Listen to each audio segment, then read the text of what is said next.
안녕하세요. 신학 공부의 깊이를 더하고 싶은 여러분과 함께하는 시간입니다. 네, 반갑습니다. 오늘은 사도행전 2장 오순절 사건인데요. 교회의 탄생, 성령 강림, 다들 잘 아시는 본문이지만 오늘은 이걸 G.K. 빌이라는 학자의 아주 흥미로운 시각으로 한번 파헤쳐 보려고 합니다. 네, 이게 그냥 성령님이 오셨다, 이게 다가 아닐 수도 있다는 거죠. 맞아요. G.K. 빌은 그의 논문에서 오순절 사건이 뭐냐면 바로 그 하늘의 성전이 성령의 형태로 이 땅에 내려오기 시작한 사건이다. 이렇게 주장합니다. 하늘의 성전이 내려왔다. 근데 사도행전 2장에는 성전이라는 단어, 헬라어로 나우스나 히에론 이런 말이 전혀 안 나오잖아요. 네, 안 나오죠. 그래서 더 흥미로운 지점인데요. 어떻게 성전 단어 없이 성전 강림을 이야기할 수 있느냐. 그렇죠. 그래서 오늘 저희 목표는 빌이 제시하는 그 근거들을 한번 따라가 보면서 이 해석이 여러분의 교회론이나 성령론 이해에 어떤 새로운 밑을 줄 수 있을지 함께 탐구해 보는 겁니다. 네, 특히 웨스트민스터 신앙고백서라든지 하이델베르크 요리문답에서 배우는 그 교회의 거룩함, 성령의 사역 이런 부분들을 더 풍성하게 이해하는 데 도움이 될 수 있을 것 같아요. 그럼 빌의 핵심 주장부터 다시 한번 명확히 짚고 넘어가 볼까요? 네, 빌의 핵심은 이겁니다.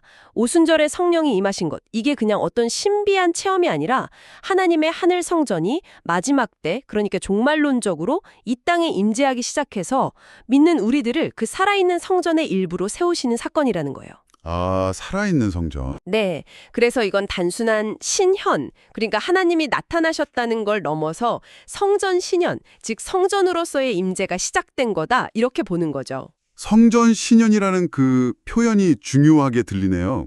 그냥 하나님이 나타나셨다랑 성전으로서 나타나셨다. 이게 구체적으로 어떻게 다른 걸까요? 아, 그거 좋은 질문인데요. 구약 시대를 보면 하나님의 특별하신 임재는 주로 성막이나 성전에 이렇게 딱 집중되어 있었잖아요. 네, 그렇죠. 지성소. 그렇죠. 빌은 오순절 사건이 바로 그 패턴을 따르면서도 동시에 훨씬 더 역동적이고 확장된 형태로 나타난다고 보는 겁니다. 그러니까 건물 성전이 아니라 하나님의 임재 자체가 성전의 성격을 띠고 이 땅에 임하기 시작했다는 거죠. 아, 임재 자체가 성전이다. 네. 예수님께서 건물 성전은 파괴될 거라고 예고하셨잖아요. 누가복음 같은 데서. 근데 누가는 마태나 마가, 요한과 좀 다르게 그럼 그 성전을 뭐가 대체할 거냐 이걸 명확하게 밝히진 않아요. 네, 맞아요. 빌은 바로 그 지점에서 사도행전 2장이 그 답을 준다고 보는 거예요. 교회가 바로 그 새로운 형태의 성전, 즉 종말론적 성전으로 처음 세워지는 그 순간을 사도행전 2장이 보여준다. 비록 성전이라는 단어는 없지만 그 실체가 임했다는 거죠. 와, 정말 흥미로운 해석인데요. 그럼 구약에도 이런 좀 움직이는 성전, 건물 아닌 성전 이런 개념을 뒷받침할 만한 예언 같은 게 있었나요? 물론이죠. 예를 들어 이사야 4장 같은 곳을 보면 마지막 날에 시온산 위에 하나님께서 구름과 연기 또 밤에는 불빛 같은 걸로 덮으셔서 보호하시는 임재를 약속하시거든요. 중요한 배경이 된다고 빌은 보고 있습니다. 그렇군요. 빌은 또 오순절의 그 방언 현상, 헬라어로는 글로사이라고 하죠. 이걸 창시기의 바벨탑 사건과도 연결해서 본다고 하던데요. 맞습니다. 그것도 아주 중요한 대비인데요. 바벨탑 이야기는 잘 아시다시피 인간들이 하늘에 닿으려고 했던 자기들 힘으로 신을 만나려 했던 교만한 시도였잖아요. 네, 일종의 인조 성전, 지구라트 같은 거였죠. 그렇죠. 근데 그 결과는 뭐였습니까? 언어가 혼잡해지고 사람들이 흩어지는 신번이었죠. 네, 반면에 오순절은 정반대라는 거예요. 이번에는 하나님께서 스스로 하늘로부터 내려오셔서 행 2.2 흩어졌던 그 여러 민족 대표들을 행 2.9, 11 한자리에 모으시고 그들이 하나의 복음을 자기들의 언어로 다 알아듣게 하시는 행 2.6, 8 놀라운 연합의 역사가 일어납니다. 아, 바벨탑의 저주가 완전히 뒤집히는 거네요. 바로 그거죠. 빌은 바벨탑 사건에도 일종의 제의적, 그러니까 성전 건축 시도와 같은 의미가 있었다고 보면서 오순절과의 이 극적인 대비를 아주 강조합니다. 이제 빌의 논증에서 아마 가장 핵심이라고 할 수 있을 것 같은데요. 신의 산 배경과의 연결고리, 이걸 좀 자세히 들여다보죠. 오순절에 나타난 현상들이 신의 산에서 하나님이 강림하실 때 모습과 비슷하다는 거죠. 네, 바로 그 점이 빌 주장의 정말 중요한 기둥입니다. 사도행전 2장 2절을 보면 하늘로부터 급하고 강한 바람 같은 소리, 이코스, 오스퍼, 페로메니스, 푸노이스, 비아에스가 있었다고 하고 3절에는 불의 혀처럼 갈라지는 것들, 글고사이, 오세이, 피로스가 임했다고 하잖아요. 네, 바람소리랑 불의 혀. 이 묘사들이 출애굽기 19장, 20장에 나오는 그 시내산 신년의 모습들, 천둥 같은 큰 소리, 번개 같은 불, 자욱한 구름, 때로는 바람 소리까지 이런 것들과 상당히 유사하다는 거죠. 하긴 시내산 강림 장면 생각하면 정말 비슷하게 들리네요. 네, 심지어 필로나 요세푸스 같은 고대 유대 문헌들도 시내산 사건을 묘사할 때 이런 불이나 바람 같은 요소들을 언급하기도 하거든요. 아, 그렇군요. 특히 시내산의 소리와 오순절의 혀 또는 언어 사이에도 뭔가 특별한 연결점이 있다고 하셨죠? 네, 여기서 정말 재밌는 연결이 나옵니다. 출애굽기 20장 18절을 보면 백성들이 시내산의 소리들, 히브리어로는 콜로트라고 하는데 이걸 보았다고 묘사해요. 소리를 본다니 좀 이상하잖아요. 그렇죠. 어떻게 소리를 보죠? 근데 고대 유대 사상가였던 필로가 이걸 아주 흥미롭게 해석했어요.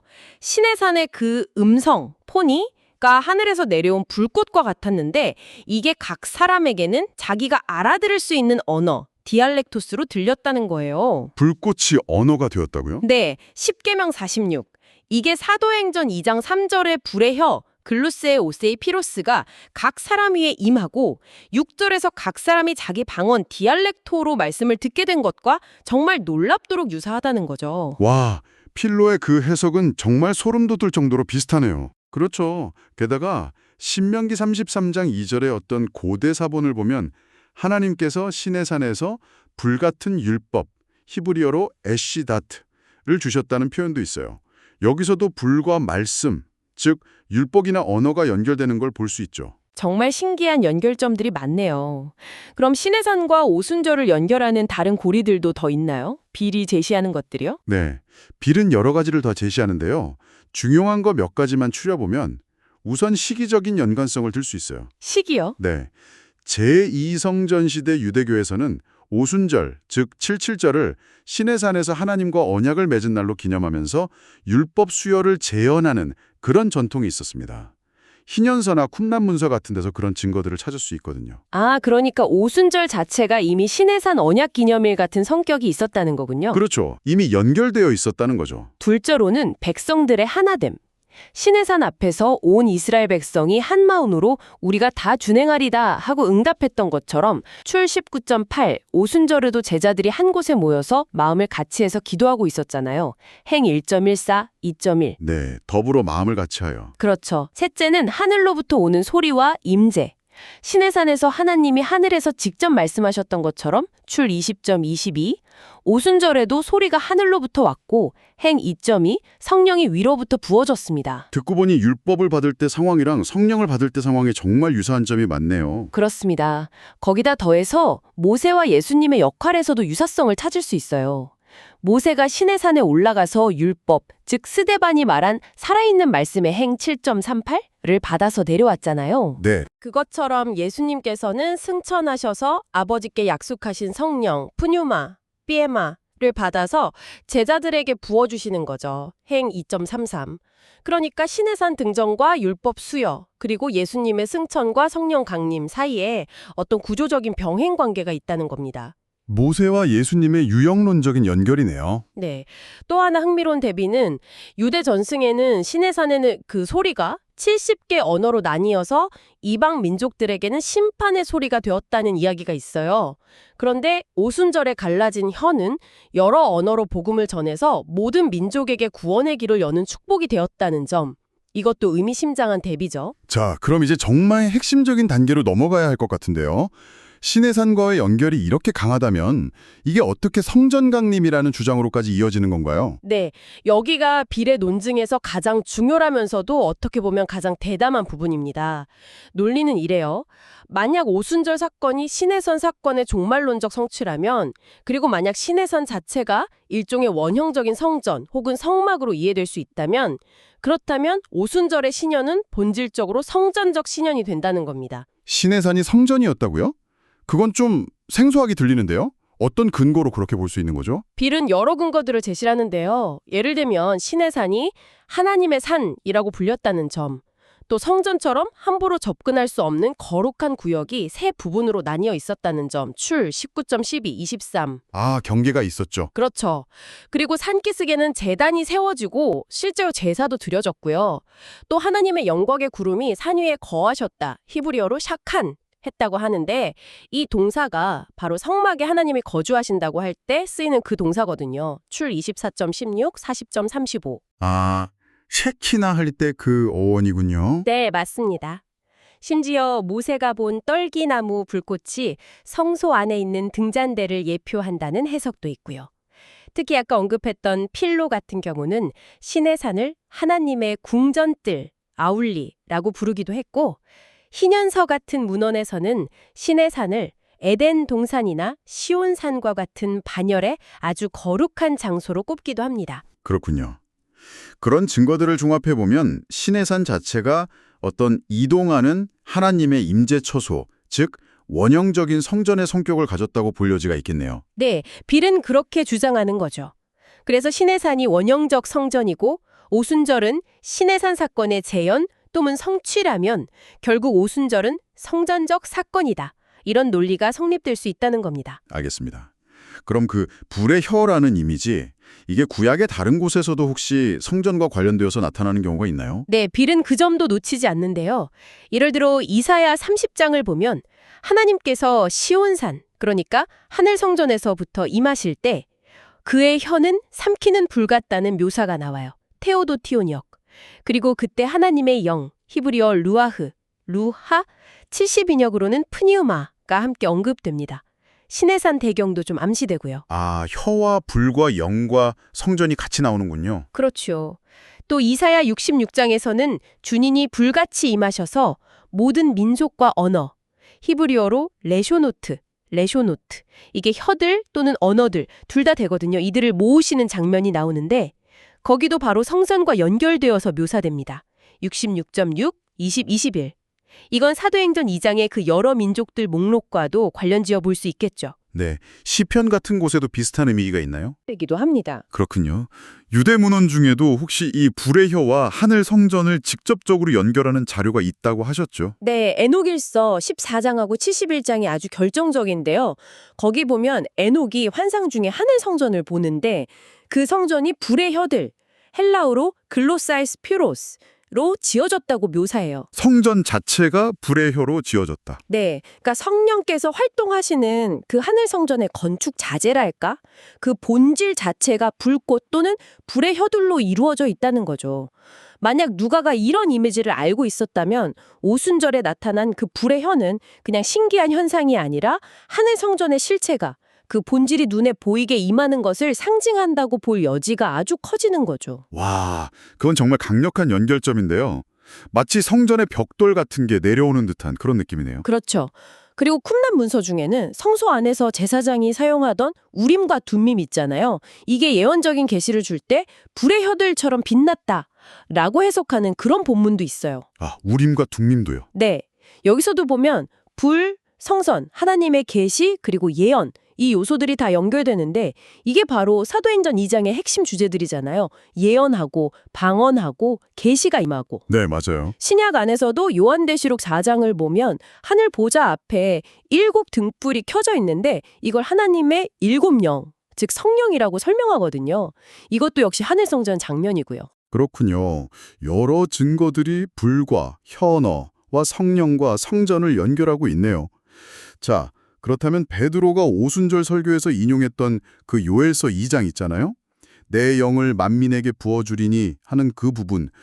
이건 이 해석과 어떻게 연결이 될까요? 네, 베드로는 오순절 현상을 요엘서 2장 28절부터 32절까지의 성취로 명확하게 선포하죠. 내가 내 영을 만민에게 부어주리니 너희 자녀들이 예언할 것이요. 근데 여기서 아주 주목할 만한 점이 있어요. 어떤 점이죠? 베드로가 인용할 때 요엘서 원문에는 그 후에 메타타우타라고 되어 있는 부분을 이사야 2장 2절에 나오는 표현, 즉 마지막 날들에 엔타이스 에스카테스 히메레스라는 말로 바꿔서 사용한다는 거예요. 아, 그 후에 대신 마지막 날들에로? 네, 근데 이 이사야 2장 2절은 바로 모든 민족이 와서 예배하게 될 그 종말론적인 성전산에 대한 예언이거든요. 빌은 베드로 혹은 누가가 일부러 이 표현을 가져다 쓴 것은 성령 부으심 사건을 의도적으로 종말론적인 성전이라는 맥락 속에서 이해하고 제시하려는 의도가 담겨 있다고 보는 거죠. 와, 요엘서의 성령 부으심 예언 자체가 성전과 관련이 있다는 뜻이 되는 거네요. 네, 그런 해석이죠. 그리고 더 나아가서 이 요엘서 예언의 성취는 구약의 또 다른 아주 중요한 장면, 바로 민수기 11장 사건과 연결된다고 봅니다. 민수기 11장이요? 아, 70인 장로에게 성령이 임했던 사건 말씀이시죠? 맞습니다. 거기 보면 모세의 짐을 좀 덜어주기 위해서 70명의 장로를 뽑아서 성막 앞에 세우니까 하나님께서 모세에게 임했던 영을 그들에게도 부어주셔서 그들이 예언을 하잖아요. 네, 그렇죠. 그때 모세가 이런 말을 하죠.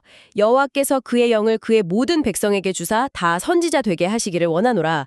민 11장 29.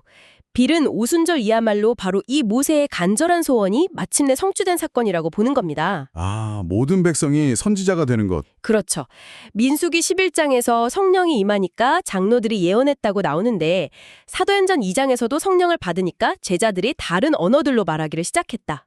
이 둘 사이에 분명한 연관성이 있다는 거죠. 특히 민수기 11장 자체가 시내산에서 언약을 맺는 그 큰 맥락, 출애굽기 24장 등과 연결되어 있기 때문에 다시 한번 시내산, 성막, 성전이라는 테마를 강화시켜줍니다. 네, 정말 다각적인 논증이네요. 자, 빌의 주장을 쭉 한번 따라와 보았습니다. 시내산 배경, 또 시내산 자체의 성전적인 성격, 그리고 구약과 유대 문안에 나오는 불과 형언어 모티브, 요엘서와 민수기 11장과의 연결, 정말 많은 증거들을 제시하는데요. 이 해석의 강점과 약점, 그리고 오늘 우리 신학 공부하는 분들에게 주는 목회적인 함의를 한번 정리해보면 좋겠습니다. 네, 좋은 생각입니다. 먼저 강점부터 꼽아보자면요. 첫째는 성경 전체 통일성을 아주 잘 보여준다는 점이에요. 구약의 성전, 시내산에서의 하나님의 임재, 또 예언서들의 약속들, 이런 것들을 신약의 오순절 사건과 아주 유기적으로 연결해서 성경 전체를 관통하는 하나님의 구원 역사의 큰 그림을 보게 해주죠. 네, 파편적인 사건이 아니라 하나의 큰 흐름 속에서 보게 되는 거군요. 그렇죠. 둘째는 오순절 사건의 의미를 훨씬 더 풍성하게 만들어줍니다. 그냥 성령 받았다? 이게 아니라 하나님의 임재 방식 자체가 혁명적으로 바뀌고 교회의 본질이 무엇인지, 살아있는 성전, 그리고 왜 교회가 선교를 해야 하는지 이런 것들을 아주 깊이 있게 조명해주죠. 네, 교회가 그냥 사람들 모임, 어떤 조직체가 아니라 하늘에 뿌리를 둔 신적인 실체다. 성령으로 세워진 하나님의 거룩한 처소다. 이걸 강조하니까요. 웨스트민스터 신앙고백서 25장에서 말하는 그 보편적 교회의 영광과 실제에 대해서 더 깊이 묵상하게 만드는 것 같아요. 확실히 매력적인 해석이고 통찰력이 깊은 것 같습니다. 하지만 또 반대로 생각해 볼 때 이 해석의 약점이나 좀 더 신중하게 접근해야 할 부분도 있을 것 같은데요. 물론입니다. 첫째로는 논증 방식이 좀 누적적이라는 점이에요. 빌 자신도 인정하듯이 각각의 증거 하나하나가 결정적 증거다라기보다는 여러 가지 정황 증거들을 모아서 전체적인 그림을 그려나가는 방식이거든요. 네, 퍼즐 맞추기처럼요. 그렇죠. 그래서 예를 들어 에녹서와의 연결 같은 부분은 어떤 분들에게는 조금 추론적으로 보일 수도 있어요. 둘째는 역시 성전이라는 단어 자체는 사도행전 2장에 없다는 점. 이게 여전히 좀 해석의 문턱으로 작용할 수 있습니다. 물론 빌은 여러 암시나 배경 설명을 통해 이걸 극복하려고 하지만 어쨌든 직접적인 언급이 없다는 건 해석의 여지를 남기는 부분이죠. 네, 직접적인 단어가 없다는 점. 그리고 셋째는 과연 누가가 이 모든 복잡한 배경 지식을 다 의도하고 기록했을까 하는 질문이에요. 빌이 제시하는 구약이나 유대문헌 배경이 상당히 방대하잖아요. 이걸 누가가 하나하나 다 염두에 두고 사도행전을 썼을까? 여기에 대해서는 학자들 간에도 좀 논란이 있을 수 있습니다. 물론 성령의 영감으로 기록되었으니 저자의 의도를 넘어서는 깊은 의미가 담길 수 있다는 점은 인정해야겠지만요. 그렇군요. 그런 강점과 약점들을 다 고려했을 때 이 오순절 성전 강림 해석이 오늘 교회를 섬기게 될 우리 신학생들에게 주는 구체적인 목회적 함의는 뭐라고 정리할 수 있을까요? 한 3가지 정도로 요약해 볼 수 있을 것 같은데요. 첫째는 교회의 거룩함과 영광에 대한 재인식입니다. 우리가 섬기는 교회가 세상의 그냥 동호회나 기관과 근본적으로 다르다는 것, 하나님의 그 불타는 임재가 거하시는 살아있는 성전이라는 것을 정말 깊이 인식해야 한다는 거죠. 네, 교회의 본질에 대한 자각이네요. 그렇죠. 이게 우리가 드리는 예배, 또 교회 안에서의 권징, 성도 간의 교제 방식에 정말 큰 영향을 미쳐야 합니다.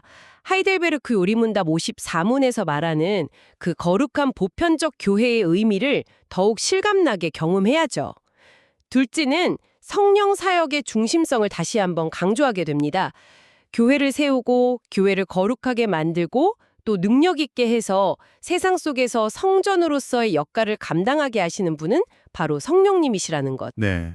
그러니까 목회라는 것이 어떤 인간적인 프로그램이나 기획 이전에 철저하게 성령님의 인도하심과 그분의 능력에 의존해야 한다는 것을 깨닫게 합니다. 셋째는 교회의 선교적 사명을 더욱 강화시킨다는 점입니다. 성전 되시는 하나님의 임재가 우리 교회 공동체 안에 머무는 것은 그 자체로 끝나서는 안 되고 세상을 향해 나아가서 하나님의 영광을 드러내고 모든 민족을 그 성전 안으로 초청하기 위함이라는 거죠. 이사야 66장 같은 데서도 그런 약속이 나오잖아요. 네. 모든 민족과 언어를 모으시리라는. 그렇죠. 오순절에 그 다양한 언어로 복음이 선포된 사건 자체가 바로 그 선교적 사명을 강력하게 보여주는 거죠. 정말 풍성한 통찰과 도전인 것 같습니다. GKB를 해석을 따라서 오순절 사건을 내려오는 하늘 성전이라는 렌즈로 보니까 교회의 본질과 사명에 대해서 정말 다시 한번 깊이 생각하게 되네요. 네. 마지막으로 오늘 함께 하신 여러분께 이 질문을 던지면서 마무리하고 싶습니다. 만약 우리 한 사람 한 사람 그리고 우리 교회 공동체가 정말 성령으로 지어진 살아있는 성전의 돌들이라면, 그래서 하늘과 땅이 만나는 거룩한 공간이라면 우리의 매일의 삶과 우리 교회의 모습 속에서 이 성전됨이 과연 어떻게 구체적으로 드러나야 할까요? 세상은 우리를 통해서 무엇을 보고 또 무엇을 경험해야 할까요? 이 질문을 안고 계속해서 고민하고 탐구해 보시는 여러분 되시기를 바랍니다.